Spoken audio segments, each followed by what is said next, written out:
Welcome to the Digital Marketing Podcast, brought to you by targetinternet.com.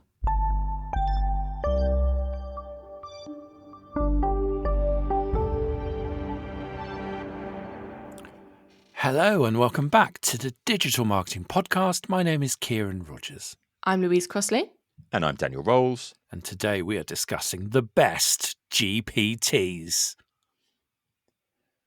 Right. What are GPTs, if you don't know? So within ChatGPT, you have these GPTs, which are custom versions of ChatGPT to do a particular thing. You can create your own ones, which we've spoken about previously, but there are now thousands of them. And generally, they are connected to an external tool to enable you to do something that you couldn't do before, or they've got really detailed prompts for helping you to do something. Gemini now have gems, which is the same kind of thing. Is that what you're going to say, Kieran? That was what I was going to say. Kieran was waving at me. You wouldn't be able to see this on a podcast. And he looked like he was really keen to give me a fact. And then I said that and his face dropped. And in the last episode, I learned something. Yeah, actually, you might know them as gems, but this is ChatGPT's version. There you go. Yeah. Very nice. Very nice. You got it in there, so that's good. Right. Let's go with general insights on these. There's loads of them. Most of them are rubbish, right? So most of them don't quite live up to what you're hoping they're going to do. And an awful lot of them are connected to an external tool. And it said, I'll generate an image for you. It generates an image or a chart or or some sort of PDF file. And then you go through to the website and it says, oh, you just need to set up an account here to access it, to edit it. And then you need to pay for an account. And it's like, oh, this is slightly disappointing. So a lot of them aren't great, but there are some really good ones in there. So we wanted to save you some time. And there's some fantastic ones. And I'm actually using a couple of these literally on a daily basis now as well. A new one that came out, and this reminded me of something that we did in a previous episode, the very last episode. So in the last episode, we talk about HubSpot's AI grader. And that was a thing that kind of went off, use the large language models to analyze maybe your competitive situation for your brand, how much your brand's being mentioned, all those kind of things. There is a custom GPT called, very snappily, Market Research and Competitive Analysis. We will put the links to all these in the show notes, don't worry. So targetinternet.com/podcast.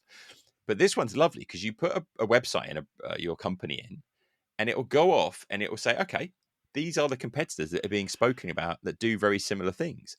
But it will also visualize it for you. It will create you a table and it will say, here are your competitors. Here's what they do. Here's what they don't do. Here's what they're good at. It's how popular they are. It will rank them. It will give you a chart. And it's based on a whole range of information that you get within the large language models themselves. In this case, obviously, ChatGPT. It's actually genuinely useful in this case when you're doing some competitive analysis. So if you're doing a marketing strategy and you're doing maybe your situational analysis piece, that kind of market, where are we at the moment? It's actually really, really good. Or if you're coming up with a business idea, it's really good for analyzing a market. So surprisingly, really, really excellent tool.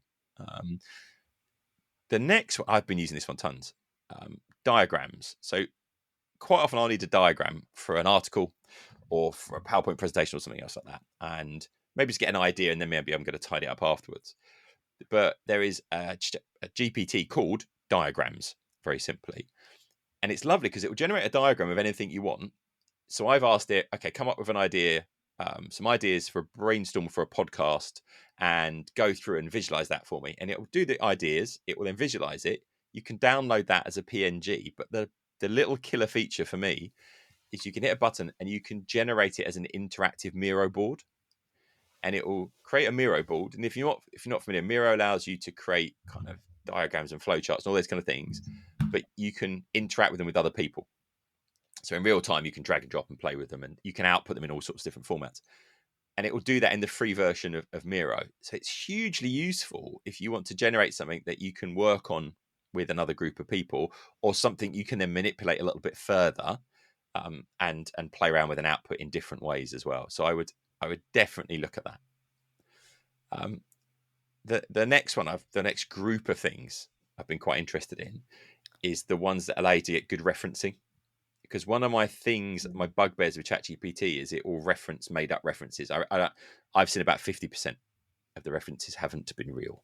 So that's bad.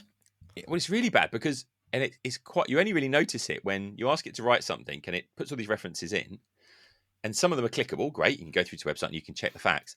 Others, you mouse over and the link changes color, but it's not clickable. I was like, maybe the link's broken, and there is no link there because they've just come up with like, McKinsey wrote this article. And it's like, no, they didn't. And it sounds very persuasive because they use like Accenture, McKinsey, and all these kind of reputable sources. Yeah. So you've got a number of these. One called SciSpace. I've been playing with SciSpace a bit because that's got access to I think about 287 million research papers. So a lot of these are connected to these academic databases of research. The nice thing when you go through to the SciSpace website, just separately, what it will do, it will allow you to try and analyze text to see if it's been written by AI, and it's pretty good at doing it. So you can have a play around with it and think, is your text actually that you've generated, is it pretty obvious that it's AI? The more you play around with it, eventually it gets to the point it doesn't think it is. A lot of the research we've done at Imperial College into this says if you use these tools to generate copy, and then you edit and you manipulate and you run it through another tool, it's almost impossible in the long term to use AI to identify AI generated content because it gets so good. There are a few telltale signs. I saw a very funny video about this the other day. Like ending article that ends in conclusion. It's like, yeah. Well, there are certain phrases. Yeah, there are certain phrases that kind of give it away. Social media posts that include the rocket emoji are definitely ChatGPT work. Yeah, it loves the rocket emoji, doesn't it? It's it. very, very keen on it. Don't and there's also stigmatise certain... it. Well, or ChatGPT. Yeah, well, no one's paranoid now. It's more the rocket emoji that's been stigmatised. Yeah, it is. Yeah. There's also there's certain really superfluous words, and there's this lovely in the modern world, in today's current environment. There's a lot of that kind of stuff, and then I realise I write like that a bit as well, which is not good. So anyway, so you've got SciSpace, you've got Scholar GPT, and you've got Consensus, which are all very, very good. I've played around all of them; they're all very good at finding you decent references. There's a label if you write a bit like a Chat GPT bot. It's called. You say it's a bit botty. So I'm a bit botty. You can be clearly, by your own admission as well. Just saying. Yeah, we're going to move on now. I'm going to find some way of getting revenge. While we're digressing horribly as we often do, SEMrush tickets. We have got 5 SEMrush tickets for their conference to give away. So just remind people when the conference is, where it is, and what it's called. So the conference is called Spotlight, and it's on the 30th of October this year in Amsterdam. We have a 20% off discount code, which is Target20, which you can claim by visiting their website, which is spotlightconf.com, but we'll put the link in the show notes as normal. And we also have 5 free tickets to give away. So for the 5 free tickets, if you go through to targetinternet.com/review, leave a review, good or bad, okay?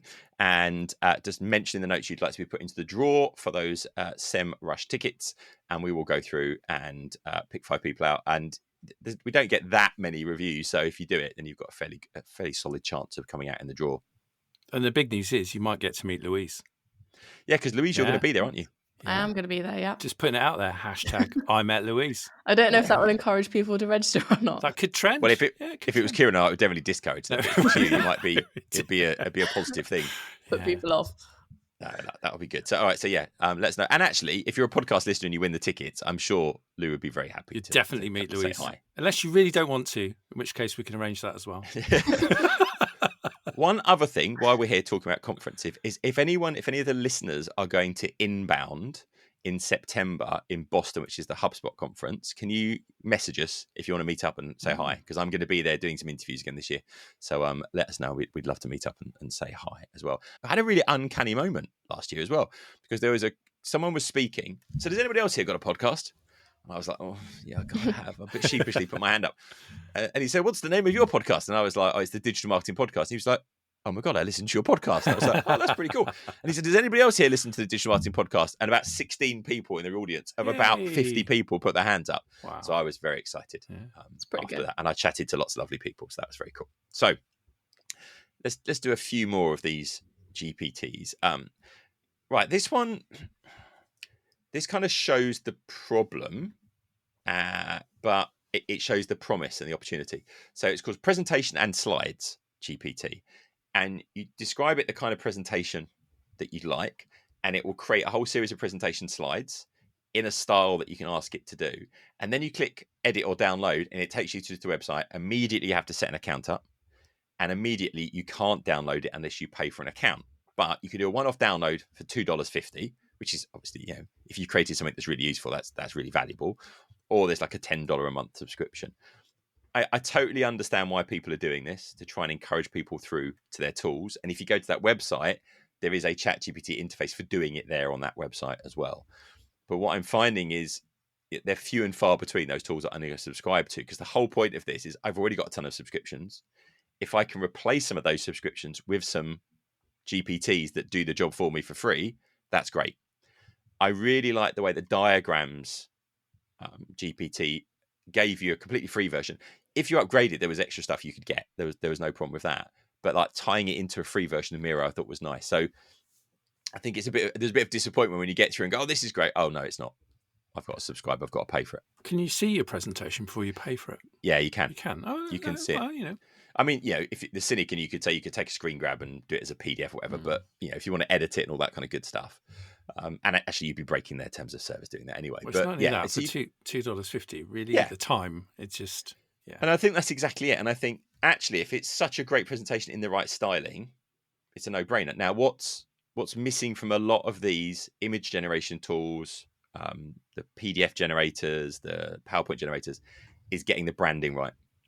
Is that they're not customizable enough on branding yet. And that's where some of the stuff Google was doing, their Lumiere video generation platform, which they seem to have sidelined for VO, was that you could give it a source image or a source video and it would generate other stuff in that style, in those colors and all those kind of things.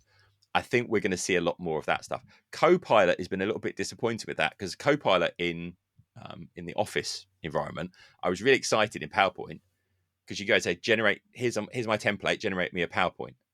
But it's not doing it within the templates at the moment. I know that's a feature they're going to roll out, because then for me, that's a no-brainer. I'll have Copilot. Here's my PowerPoint template. Create me, and it'll take ChatGPT, generate me a PowerPoint presentation, but put it into my template. Wow, that's going to speed things up for me no end as a kind of starting point to edit. So I've got high hopes for Copilot, but it's not quite there yet, as I've seen it as well.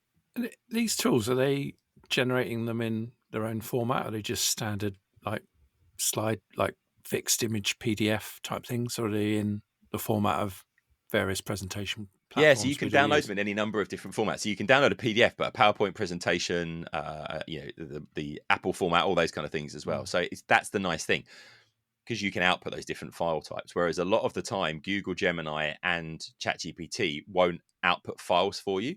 ChatGPT is starting to do that a lot more. It will actually create a text file with things in it that you can download now, whereas Gemini won't. So we'll start to see more of this as well. A couple that I thought were quite interesting. Humanize AI. Back to where we were a moment ago. Humanize AI. I've got high hopes for this. Come on, hit me with it. What does this one do? Well, it will just take your content that you've written with an AI tool, and it will try and make it more human, so that you can pass the AI writing detector tools.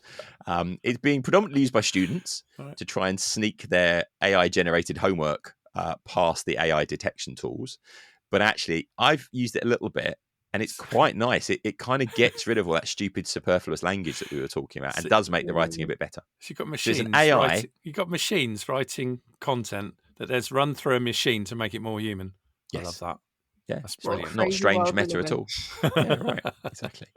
The last one as well, and again, this shows how these GPTs can overcome limitations. So at the moment, you can't point ChatGPT at a YouTube link for it to summarize that. You have to upload the video. Well, Video Summarizer allows you to give it that YouTube link and to go through and do that. So my point of going through these and highlighting some good ones is that hidden away in here are a load of gems that can really help you streamline what you're doing by connecting to external tools. They're not gems, Daniel. They're GPTs. They're GPTs. Little gems. Oh, I see. Very clever. Very clever. Yeah. If you parliament. Okay. Yeah, right. Let's move on. And what I think is important, I've spent hours playing with these tools and wasting time. Okay, so that you don't have to. No, so that trying to work out what's good and what's not. And what I think is that you need to be careful. I had a great conversation with someone about this the other day. Was that if you're not careful, all these AI tools and tools generally, it's just an active form of procrastination. Like you just spend all this time, I could use this tool, I could use that tool. You're not actually getting anything done. And all the time you spent playing with them, if you'd written an article from an original without using one of these tools, you would have been more productive. So I think you've got to be careful of that. But there are some in here that will help you streamline what you're doing. We've gone through quite a few GPTs here, and there are literally loads and loads out there. But if there's not one that does exactly what you want, you can still create your own. Yeah. So Massively. if you just go on to ChatGPT, explore GPTs, create, on the left-hand side panel, it will give you a GPT builder where you sort of give it all your instructions from what you want to do. And then on the right-hand side panels where you just chat to it. And you can sort of create your own bespoke GPT depending on your needs. Yeah, and that's what I've actually been using more than anything else, if I'm honest, apart from the diagrams and a few others. And that's what Kieran's in-depth knowledge of Gemini gems does exactly the same thing as well. I sound so knowledgeable, don't I? He just pulled a knowledgeable face. I don't know if you can imagine that. I'm but even less knowledgeable than it appears, because I said in the last episode, but that was actually only like 35 minutes ago. So yeah. So, well, your short-term memory's working okay. That's Bake it till you make it, I say. Yeah, that's it. All right, we'll put the links to all of these into the show notes as ever. Just a couple of things to mention. So targetinternet.com/podcast. If you are not a paying member of Target Internet, why not? It's only £22 a month, and you can persuade your boss. We've got a Persuade Your Boss pack, so we will put that onto the show notes as well. Get signed up. You get access to loads of extra stuff that you can play around with as well. We really welcome your feedback. What should we be covering? What should we be covering less? What should Kieran and I stop doing that's annoying you? Just let us know. And we'll speak to you again on the Digital Marketing Podcast. Thank you for listening. For more episodes, resources, to leave a review, or to get in contact, go to targetinternet.com/podcast.